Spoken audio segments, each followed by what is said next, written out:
I already know I'm going to get flamed for saying this, but I posted a TikTok asking when men say they don't have time to date, what are they doing instead? And I got a lot of insight from the comments. And what I noticed was the men answering typically listed necessary errands.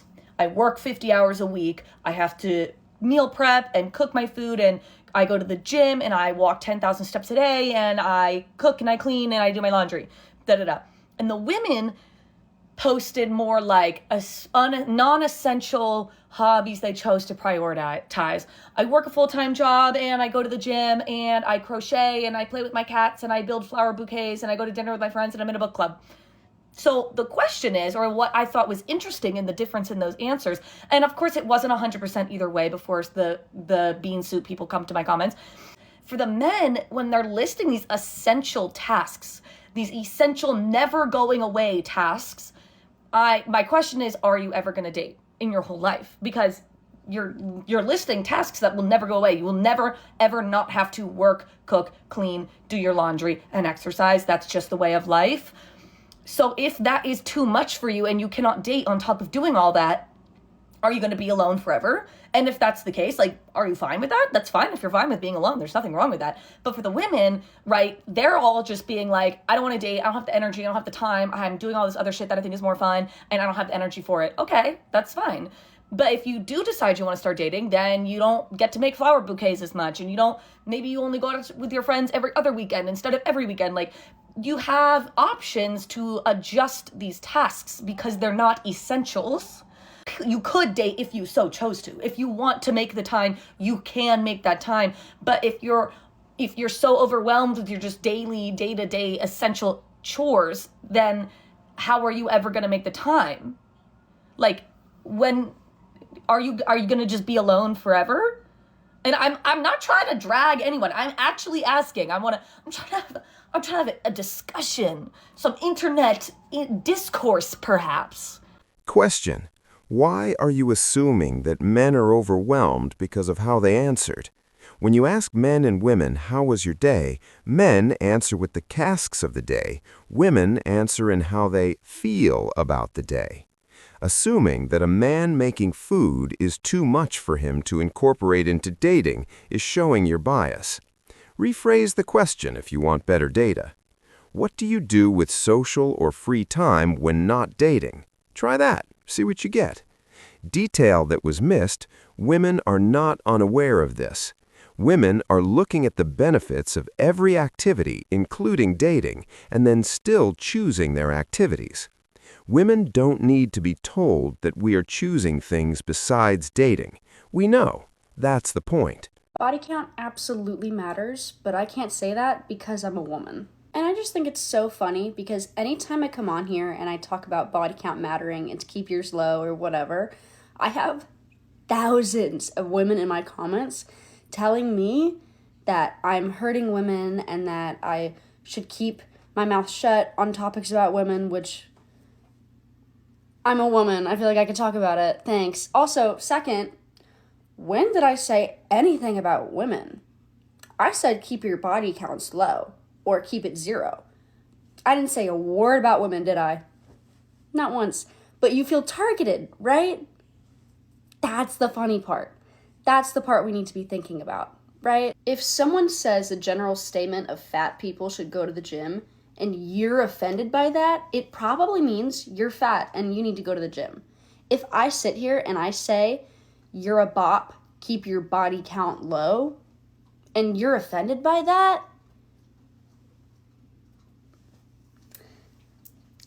if 2 + 2 = 4. Body count comes with baggage that we don't want.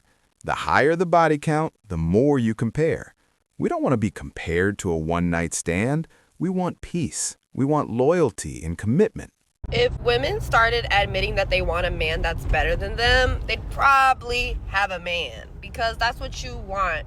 This is a hard concept for women to understand because they want to fight for equality and they think they're the same and all this stuff, and they don't understand the contradiction in the requests of men because you want the man to pay for everything, but you think you're better than him. It makes no sense. You should start believing that the guys are better than you and seek out a man to be better than you in the areas that you're not that great at, you know? Like, maybe you're wrestling with your faith with God, for example. Why don't you start looking for a guy that can help lead you to God a little better, because you can't do it on your own, you know? Why, if you struggle with discipline, or you struggle with getting up out of bed fast, why don't you try to find a guy that can get up out of bed faster than you? Why don't you find a guy that has a little more willpower, a little more strength, a little more endurance, a little more discipline? But you guys are too busy looking for guys that are tall, guys that are cute, guys that even make more money and all this stuff. Like, you know, like, you can fix a guy's appearance. A guy can just get in the gym and look good. A guy could change a job and get money. Like, the things that women look for are things that are very, very, like, you could teach a man to get money. Like, that's not, you know what I mean? But you can't teach a guy how to have ambition. And you can't teach a guy how to believe in God either. You know what I'm saying? Like, there are certain fundamental things that we as human beings either lack or we just have more of. And you just can't teach a guy how to be those types of things. So if you want to have a husband, right, as a woman, you want to be a wife, then you got to think about what that looks like for you. It can't just be about, oh, I need him to provide and I need him to this and that. And it's like, no, you need a guy that's going to teach you something. And you need to know what that something is for you, because it's unique and different for you than anybody else. This would require them admitting their faults, which is a form of accountability, which is a capital sin in their culture.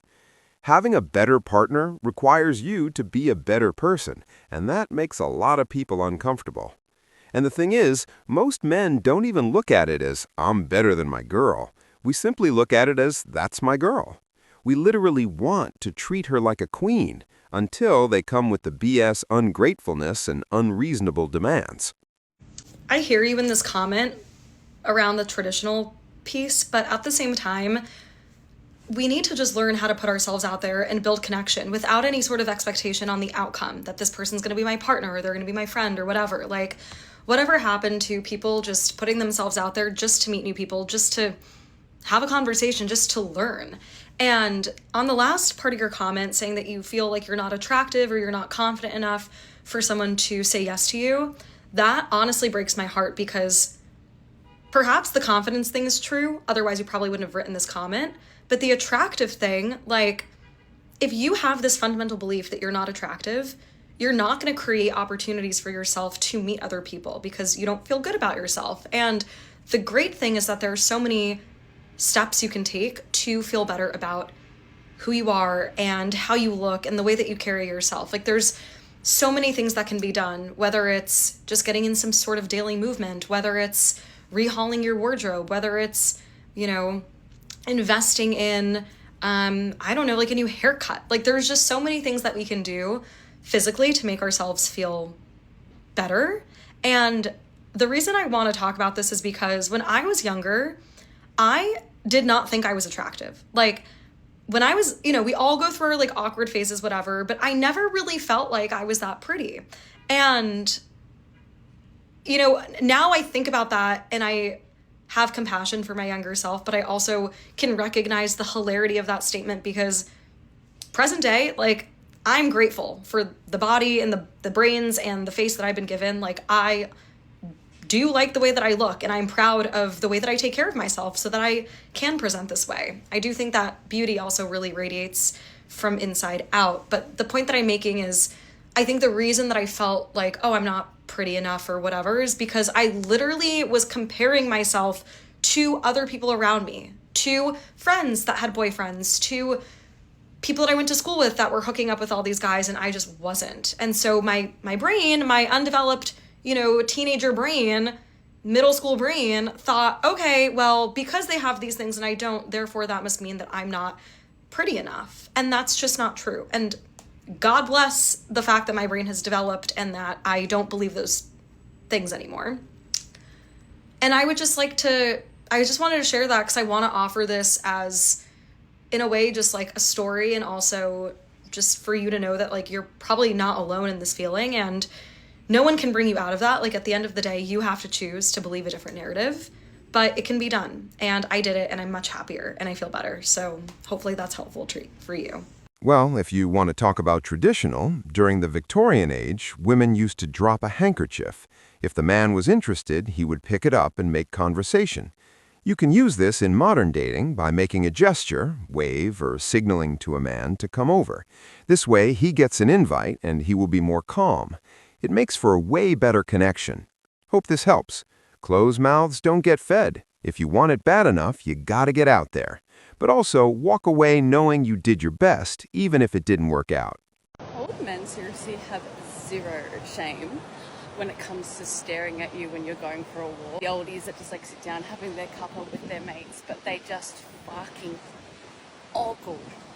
No shame whatsoever, just big fat 100% committed stare. They should be old enough to know better, honestly. Have some staring etiquette, do it subtly. Don't make me feel weird.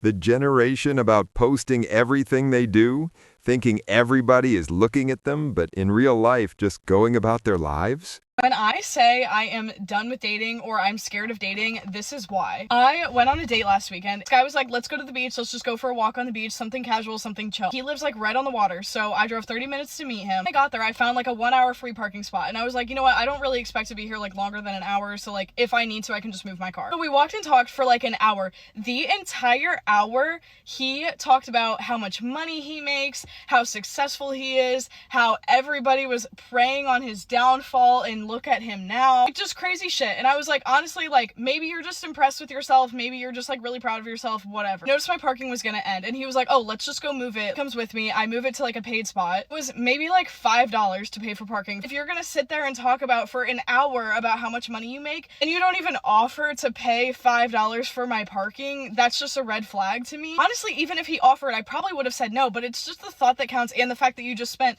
that much time talking about how much money you make and you don't even offer to buy my parking, and I drove 30 minutes to meet you. And he proceeds to ask me how much money my brother made, and I was like, no, we don't go bank account for bank account. I have no idea how much money he makes. Why does that matter? He just continues to tell me that he thinks he makes more than him and that he's more well off and more successful than him. I don't know why he thought he was in competition with my brother. That's another red flag to me. I don't think he asked me one single question about myself. I think the only thing he asked me was, how are you? How was your day? I don't think he really cared. I think he just wanted somebody to listen to him talk. This is why when girls say they don't want to date anymore, it's because of men like that. How can you say you don't want to date when you chose the guy? There are better guys out there. You just need to pick the right ones. So I never understood why people would go on drinks as the first date instead of dinner, because I always felt like it was just too low effort for me, that you don't even want to take me to like a dinner spot, until I had the worst date of my life. I've never had a bad date. I'm a very good conversationalist, so it's very hard for me to have a bad date. But let me just tell you the story. So I met this guy who I felt was a good match for him. You know, we've spoken for like a couple weeks before we went on a date. He asked me where I want to go, or like what's my favorite food. I tell him it's sushi. He's like, oh, I'm actually allergic to seafood. And I was like, oh, that's fine. Like, I like steak too. I feel like that could work. So on the day of the date, he asked if I want him to pick me up, and I said, oh no, it's okay, we can meet at the restaurant. The restaurant's like 10 minutes from my place. And so I arrived to the place on time, and he's late. Maybe like 15 minutes before the date, he asked me what's my favorite color. And I'm assuming, look, whenever that happens, it's like usually they're gonna buy you flowers or something. So I said red. And I just want to ask, like, if you were to buy flowers for somebody and they tell you their favorite color is red, what would you buy them? So I show up on time to the restaurant. He shows up like 10 minutes late, and he tells me to come outside to his car. So I'm like, okay, sure. So then I go outside. He's like, I have something in my car for you, blah, blah, blah. He asked me to sit inside, and I'm like, no, like, I don't know you. Like, this is the first time I'm meeting you. Like, what is it that you have to show me? So he pulls out the flowers, and they're like filler flowers. They're like, I mean, I don't know if I'm just ungrateful or what, but I saw them and I was like, oh, thank you. Like, can we just leave this in the car? Like, I don't really want to carry it with me into the restaurant. Like, I don't know. I just didn't really like them. And also the fact that he was late, I was like, if you would have just been on time, like, you would have made a better impression on me than buying these flowers that I did not like. So leaving the car, he asked me to get in the car again. And he's like, oh, like, get in the car while I, like, to go valet it. And I'm like, why would I do that? I don't know you. Like, I don't know you. Like, I don't want to get in your car. Just go valet it. So he goes and valets the car. We go back inside. We get seated. And so we're at the steakhouse, and it's, like, very beautiful inside. I really liked it. We sit down, and we're across from each other. And he mentions a couple times, like, he can't hear me, so, like, because the restaurant's loud, so, like, can he sit next to me? And I was like, no, like, you know, I like to be, like, face-to-face with somebody. I don't really like having someone sit next to me unless, like, I know you more. I feel like that's more intimate. He asked me a couple times, and I say no multiple times. We go to order the appetizers, and he tells me, oh, get whatever you want. There's hamachi crudo on the menu. I always get hamachi crudo, and I tell him, I've already told him this, like, I love hamachi crudo. It's one of my favorite appetizers. I will always get it. Like, if I see it on the menu, I'm getting it. So he also said, get whatever you want. So I was like, okay. So I ordered the hamachi crudo. And then whenever it comes, he's like, you know that I'm allergic to this and you still got it. And I was like, well, it's for me. Like, you know, like, what do you mean? And he goes, oh, okay, I see how it is. And I'm just like, okay, like, I'm uncomfortable. I've been uncomfortable, honestly, for a while. But anyways, and then as the night goes on, he keeps being like, I can't hear you. Can I just sit next to you? Can I just sit next to you? Like, what if I just go over there and sit next to you? And I'm like, dude, no means no. Like, I said no the first time. I'm not gonna change my mind. Like, no means no. This man is 40, by the way. I had to explain. I had to be like, hey, listen, you know, like, no means no, right? Like, when I say no, like, it means no. Like, if you keep asking, it's gonna be the same answer. And then after I kind of gave him that conversation, he like stopped. He stopped asking. But then he started telling me about how like his ex was Asian, how much he likes Asian women, and I was just like, oh, okay, like, that's good for you. I don't know, like, what's this got to do with me, you know? But that really turned me off too, like, whenever a guy does that. And then he starts asking me if I want to go out with him after dinner, and I was like, oh, like, but I already knew I did not want to like ever see him again. So I was like, no, like, I have plans with my friend after, like, I'm not gonna be able to go. And he starts saying, oh, like, just ditch your friends, just tell them that you met your husband and that you really want to hang out with me more, and like, blah blah blah, like, just tell him how, like, you met this wonderful person and you just want to spend more time with them. You had such a good time on the date. And in my head, I'm like, bruh. I was like, first of all, I would not do that, even if, like, I actually thought he was gonna be my husband. And also, I didn't fucking like him. So I was like, this is crazy. I said, no, like, I'm not gonna do that. Then he keeps asking. He says, like, oh, I have a bottle in my car. We can drink it. Like, you know, like, why don't we just go to a place for a little bit, blah, blah. And I'm like, no means no, sir. Remember we had this conversation earlier and I said that when I say no, it means no? After I had that conversation, that's when he, like, stopped again. So at this point, I'm, like, really uncomfortable. Like, I just wanted to get the fuck out of there, honestly. So the rest of the night was just whatever. It wasn't like anything crazy. The food was literally insane. It was amazing. And if it wasn't for the food, that would have been the worst time of my life. I don't know. Looking back, I'm like, I should have just left in the middle of the dinner, but I didn't know what to do. I literally never had a bad day before. Yeah, so I understand why people meet for drinks now. Because I could tell from meeting him for like 10 minutes that I wasn't gonna like him. So yeah. Drinks are a way better first date. Eating out is so distracting in so many ways. Why are you even sitting here complaining to us? How would you like it if you set a boundary with someone about your food restriction and they still choose to eat it in front of you and risk contamination because it's their food? You sound selfish and surface level. You are the problem. Because I don't think when you're younger, you fantasize about it. Like, you fantasize about dating in your 20s, like, oh my God, what's it gonna be like? And I'm gonna go on all these dates. And you rarely think about it in your 30s because you're like, oh, well, I'll be married by then. And then when you're not, you're like, well, what is this? What is dating in your 30s? Yeah, do you even call it a boyfriend? You're basically his boss. Like, one of my girlfriends texted me the other day, like, okay, this is a perfect example. In my 20s, if someone didn't send an Uber for me to go out on a date, I would think nothing of it. We live in New York City. Yeah, of course, I'm gonna meet you there. There's no, like, let me pick you up in New York City because whatever. Now, if I'm in my 30s, if a guy doesn't offer to send me an Uber to, like, dinner, I'm not going. How am I supposed to get there? And if he does and it's like an Uber X, I'm not going. I'm obsessed with you. Like, this is the first date. You're supposed to be putting all your cards out on the table for me to look at. You want the guy to plan the date, send you an Uber to get to the date, and expect to pay for the activity dinner? All because you exchanged a few messages on an app? If you have a prior connection, I can see this. But if this is a date app first date, there needs to be some effort on her part. This is setting an unrealistic expectation and call it standard. I got a question for the fellas because I'm trying to understand the dynamic now and how all this got misconstrued. Why is it that men nowadays, when it comes to dating, they don't believe in pursuing a woman, aka chasing a woman? What is the big issue with a man pursuing a woman? I don't just mean you making the first move. I mean, like, you actively pursuing this woman, calling her, texting her, planning dates. Why is it now we're in this day and age where men are like, oh, you could call me, oh, I was waiting on you to call me, I was waiting on you to text me, I was waiting on you to make the first move? For what? Criticize me all y'all want, but I am an old-fashioned girly. I was raised by my grandmothers. I believe in the old school ways and how things are supposed to go. If you that type of man where you think you are the prize, honestly, this video ain't for you, because I believe that women are the prize, because we're the ones that get chose. We're the ones that get picked. When a man findeth a wife, a man findeth a good thing. And I'm not even the type of woman to sit up here and think that I'm equal to a man. I think that a man is most definitely above me. My husband is for sure above me. Your heavenly father, your husband, everything else immediately after that. I'm not the one to sit up here and try to say I'm equal to a man and we on the same. No, we not. A man is above me. My husband is above me. So let's get that clear and out the way. Boom. My biggest issue that I have in my dating life is men are so lazy. I was waiting on you to call me. I was waiting on you to text me. No, sir. You asked me for my number. I gave it to you.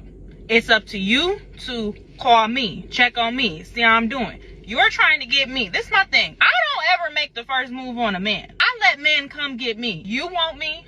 Come get me. If a man really wants you, he's going to come get you. It's not nothing extra I gotta do. It's not, no. If you want me, you're going to come get me. And the lesson that I learned in my previous relationships was never let a man tell you he don't want you more than once. So when I give you my number and you don't call me or you do all that, that's basically telling me you don't want me. Y'all have no problem pursuing your education. You have no problem pursuing your career. You have no problem pursuing your goals. A house when you want a house, a car. So why is it y'all have an issue with pursuing a woman, a marriage? Because y'all are the ones that pick us for marriage. We don't pick y'all. Y'all get on one knee. This is why I don't date now. I ain't been on a date in a year. And that is exactly why. It's because I'm so sick of men. Oh, I was waiting on you to call me. Well, you're gonna be waiting till you dead. If you pay attention to like older couples that have like years in, yeah, she didn't really like me at first and she used to curve me and then I finally got her. Like, what happened to that? Y'all don't even want the pursuit of a good woman anymore. And I know I'm a good woman. Hell, I got a good career. I have ambition. I have goals. I have drive. I have things going for myself. I know how to treat a man when I have one. So what is the big issue with pursuing a good woman? Wasn't it the women that said, leave us alone and they'll rather talk to the bear?